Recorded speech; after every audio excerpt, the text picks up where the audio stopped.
Ésaïe 45, versets 1 à 6. Voici ce que dit le Seigneur à l'homme qui a reçu son onction, à Cyrus, que j'ai saisi par la main droite, pour terrasser devant lui des nations, pour détacher la ceinture des rois, pour ouvrir devant lui les deux battants, et que les portes des villes ne soient plus fermées. Je marcherai moi-même devant toi. J'aplanirai les pentes, je briserai les battants de bronze et je casserai les verrous de fer. Je te donnerai des trésors enfouis, des richesses cachées, afin que tu saches que c'est moi, le Seigneur Yahvé, qui t'appelle par ton nom et que je suis le Dieu d'Israël. À cause de Jacob, mon serviteur, d'Israël, celui que j'ai choisi, je t'ai appelé par ton nom. Je t'ai paré d'un titre sans que tu me connaisses. Je suis le Seigneur Yahvé, et il n'y en a pas d'autre. À part moi, il n'y a pas de Dieu. Je t'ai préparé au combat sans que tu me connaisses, afin que l'on sache, du soleil levant au couchant, qu'en dehors de moi, il n'y a que néant. Je suis le Seigneur Yahvé, il n'y en a pas d'autre. La deuxième lecture est dans Matthieu, chapitre 22, versets 15 à 21. Alors les pharisiens allèrent tenir conseil sur les moyens de le prendre au piège en parole. Ils envoient leurs disciples avec les Hérodiens pour lui dire « Maître, nous savons que tu es franc et que tu enseignes la voie de Dieu en toute vérité, sans te soucier de personne, car tu ne regardes pas à l'apparence des gens. Dis-nous donc ce que tu en penses. Est-il permis ou non de payer les impôts à César ?» Mais Jésus, qui connaissait leurs mauvaises intentions, répondit « Pourquoi me mettez-vous à l'épreuve, hypocrite ? Montrez-moi la monnaie avec laquelle on paie les impôts. » Ils lui présentèrent un denier. Il leur demande « De qui sont cette image et cette inscription ?»« De César, lui répondirent-ils. » Alors il leur dit « Rendez donc à César ce qui est à César, et à Dieu ce qui est à Dieu. » Étonnés de ce qu'ils avaient entendu,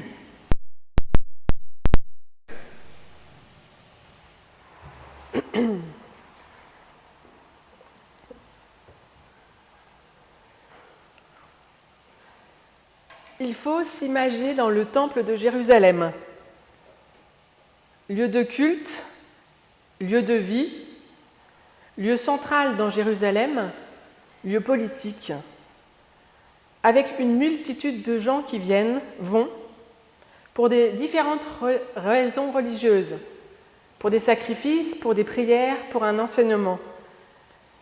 Il faut aussi s'imaginer le temple de Jérusalem comme un lieu marchand, avec beaucoup d'échanges, des ventes d'animaux pour les sacrifices, et aussi des échanges de monnaie, puisque la monnaie qui était utilisée au temple n'était pas celle qui était utilisée dans le pays, donc la monnaie romaine.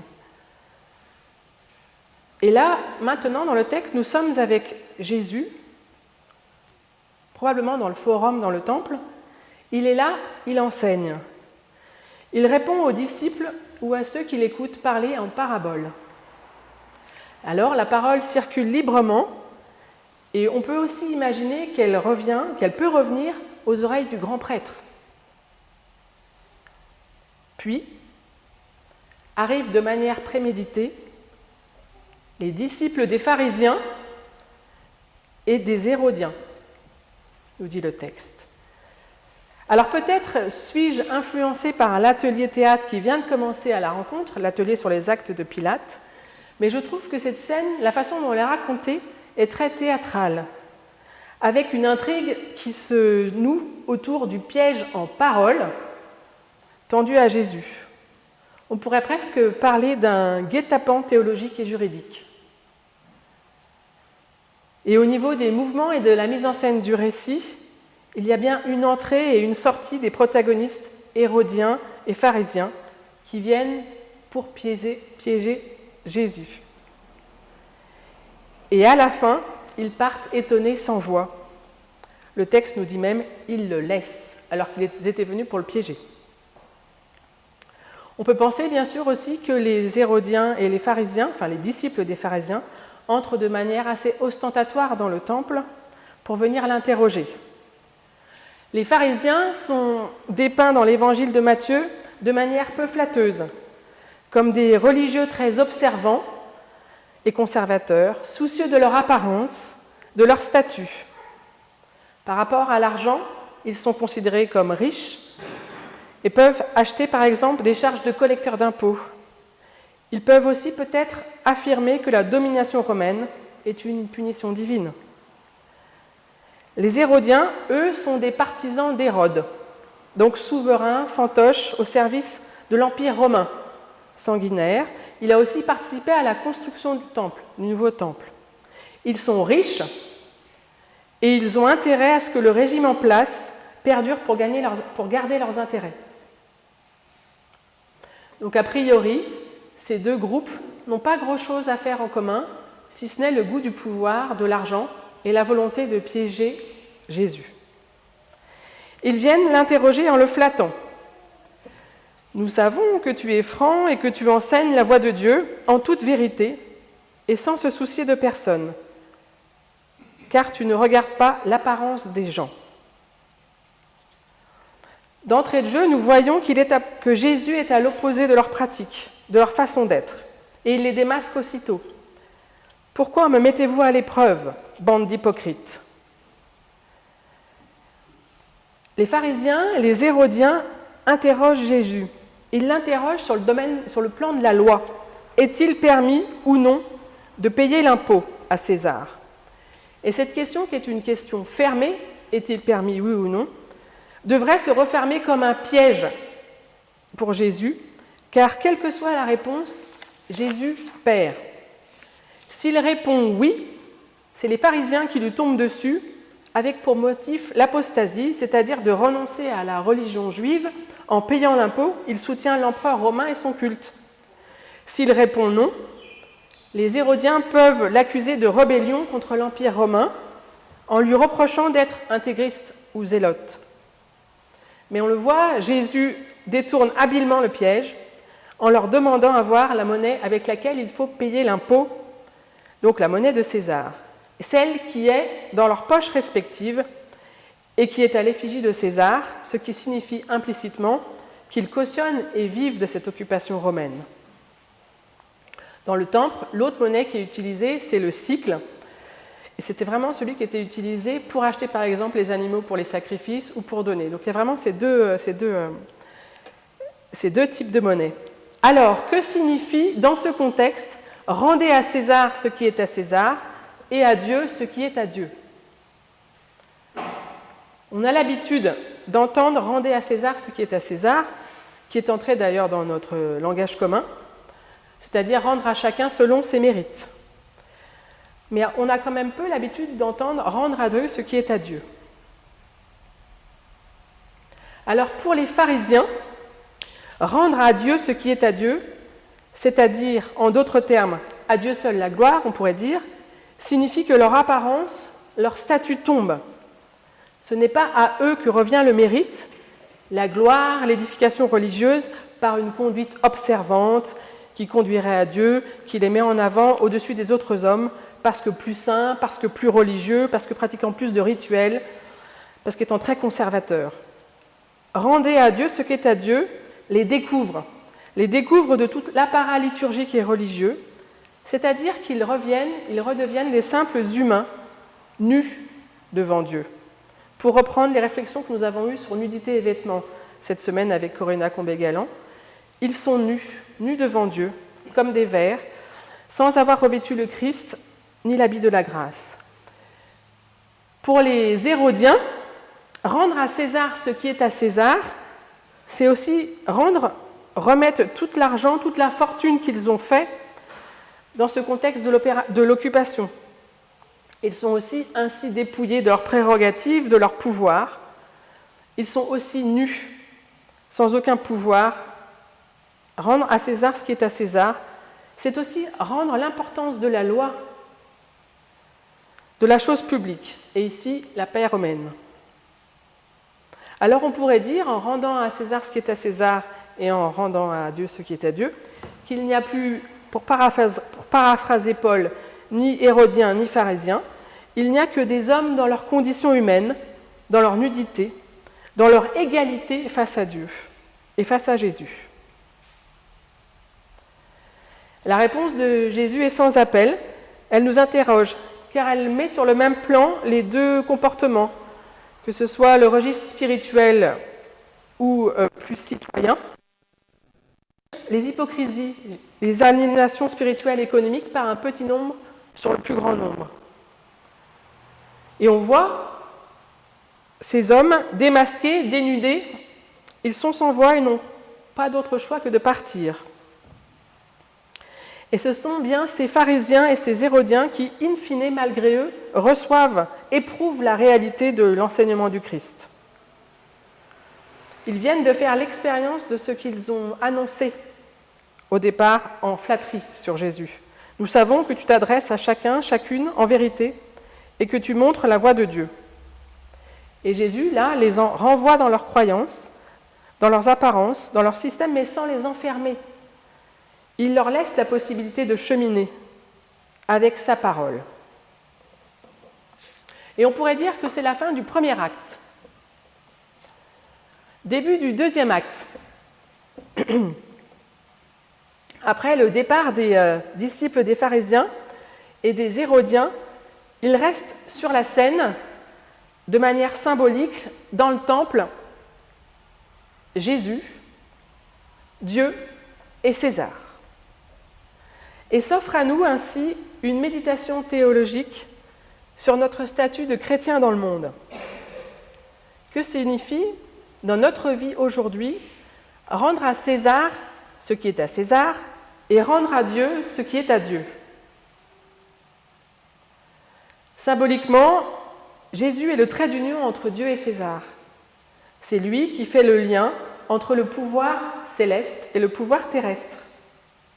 Ça fait écho à la doctrine des deux règnes, que l'on voit avec Augustin, puis qui est reprise par Luther, où il importe de distinguer très nettement, d'une part, le règne temporel du monde, régi par la loi, et d'autre part, le règne spirituel de l'Évangile, régi par la grâce. Ces deux règnes dépendent l'un et l'autre de Dieu, mais ils s'inscrivent néanmoins dans des perspectives très différentes. Donc le premier règne, le règne du monde et de la loi, dépend de la création. On y entre par sa naissance, on lui appartient du simple fait d'être humain.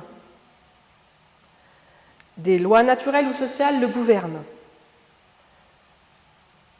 Le second règne, c'est le règne de l'Évangile et de la grâce. Il relève du salut, de la rédemption. On y accède par la foi. Seuls les croyants en font partie. Il est gouverné par l'amour de Dieu, du prochain. Il a pour visée la sanctification, c'est-à-dire la transformation intérieure de l'être humain. Alors comment nous situer entre ces deux règnes? Est-ce qu'ils s'opposent? Est-ce qu'ils sont totalement étanches? Ou est-ce qu'ils s'interpénètrent? Et en tant que chrétiens, nous pouvons que constater cet étirement entre les choses du monde céleste, le royaume dont nous n'avons qu'une infime connaissance en Jésus-Christ, qui s'est approché de nous, et les choses terrestres que nous côtoyons au fil de notre vie, de cette radicale altérité. Et nous sommes écartelés entre cet idéal chrétien, cette perception du royaume, et notre réalité temporelle, notre vie humaine. Comment vivre? Comment espérer dans le monde qui est le nôtre? À quelle loi se soumettre? Celle de la République ou celle du royaume? Peut-on être chrétien sans mettre les pieds au temple? Je crois que oui. Peut-on aller au temple ou à l'église, avoir de magnifiques prières et faire les pires horreurs? Je crois que oui. L'actualité nous montre malheureusement en ce moment la terrible violence préméditée au nom des religions et du trouble et du double pouvoir céleste et terrestre, ancré dans le nationalisme.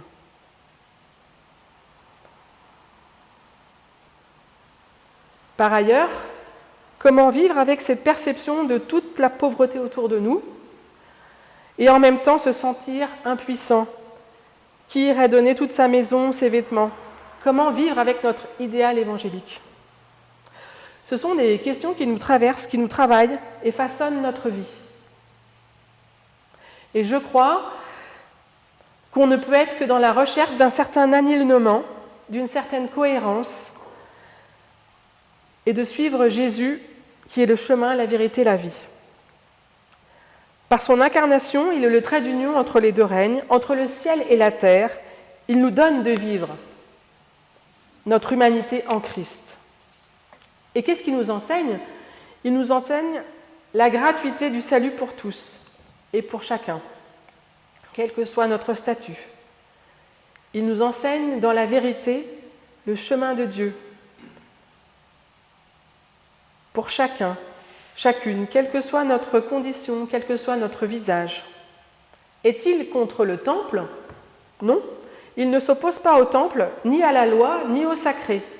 Juif, il vient pour accomplir la loi, dans un esprit de liberté et en relation directe avec Dieu.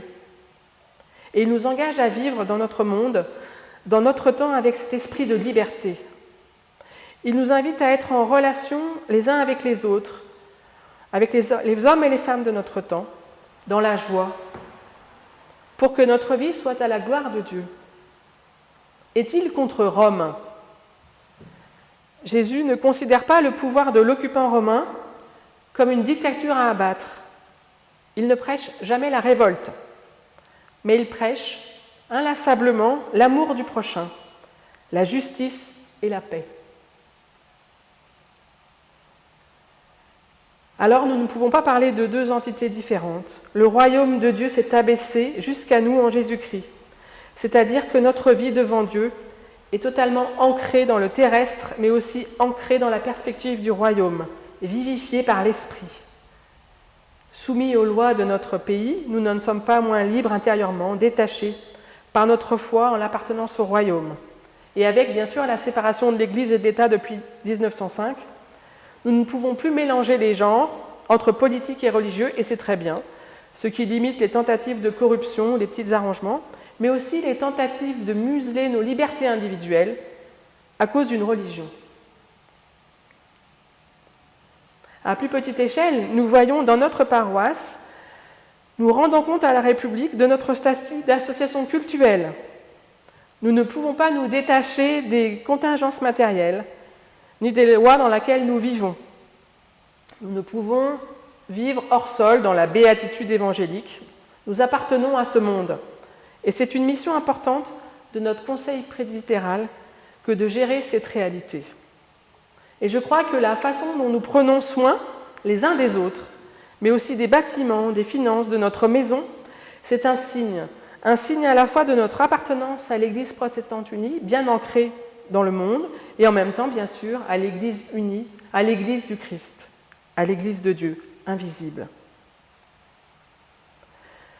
Parfois, des fois, nous perdons le sens de cette appartenance, les mains dans le cambouis, mais c'est in fine pour l'Église totale, pour l'Église globale que nous travaillons. Notre Église qui se veut un visage, un témoignage de la présence de Dieu auprès des hommes.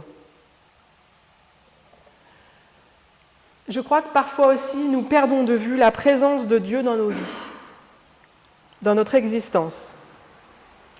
Parfois, notre foi est mise à mal, mais Jésus nous rappelle inlassablement qu'il est à nos côtés et que c'est Dieu qui préside à notre vie et qu'il pourvoit à ce qu'il nous envoie.